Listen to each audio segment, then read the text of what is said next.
Humihingi ng investigasyon ang pamilya ng isa sa candidate soldier ng Philippine Army Training Camp sa Capas, Tarlac na sinasabing namatay sa heat stroke.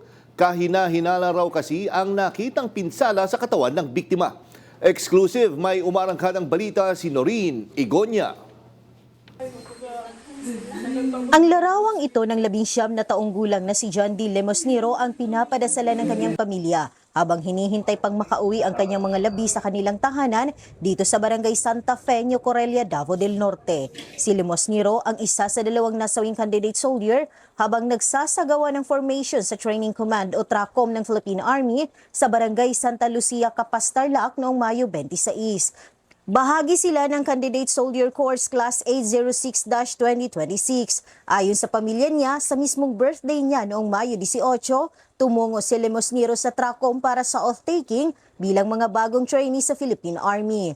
Mayo 25 ang reception rites. Kinabukasan, 1:30 ng hapon, habang nasa formation, nag-collapse si Lemosnero at kapwa candidate soldier na si Junel Flores. Nadala pa sila sa ospital pero namatay din. Sabi raw sa kanila ng Philippine Army, heat stroke ang dahilan. 48 degrees Celsius daw kasi ang naitalang init noong araw na yon. Pero ang ipinagtataka ng pamilya, bakit may mga pasa sa katawan si Lemosnero? May palo sa ulo at buo-buong dugo ang lumabas sa kanyang bibig. Grabe naman yun. Gikan sa bagtak, padung sa lubot, padung sa likod, hantod sa ulo, naong ba. Brutal man gyud kayo kay tanan gyud akong gipangutana, tanan nga mga pwede na akong madulan. Wa gyud laing giingon sa kwa. Tagay hustisya imo na kay dili na makaturanganon nilang gibuhat. Nganong nagsime sila recruit og mga aplikante nga mo trainees tapos ila ra man pamatyon sa sulod. Say nang kana nganong murag nahurot man ang kibali isa ka squad nga naapilan sa akong anak 7.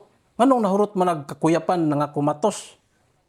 Dapat, para dili madawat ang imahe sa kuwan, tarungo ninyo og entertain ang kuwan. Kuwan ninyo sa proseso nga, kanang tama-tama lang nga kuwan nga pag kuwan ninyo sa inyong mga trainees, ayaw ninyo, di kay trip-tripan lang ninyo. Murag wa may bili ang kinabuhi sa inyong mga trainee. Hinihintay pa ng mga kaanak ang bangkay ng mga biktima na iuuwi ngayong araw sakay sa C-130. Hangad nilang hindi na ito mangyari sa susunod na batch ng mga kabataang ang nais lang ay maglingkod sa bayan. Sa pahayag ng Training Command ng Philippine Army, nangako silang iimbestigahan ang insidente.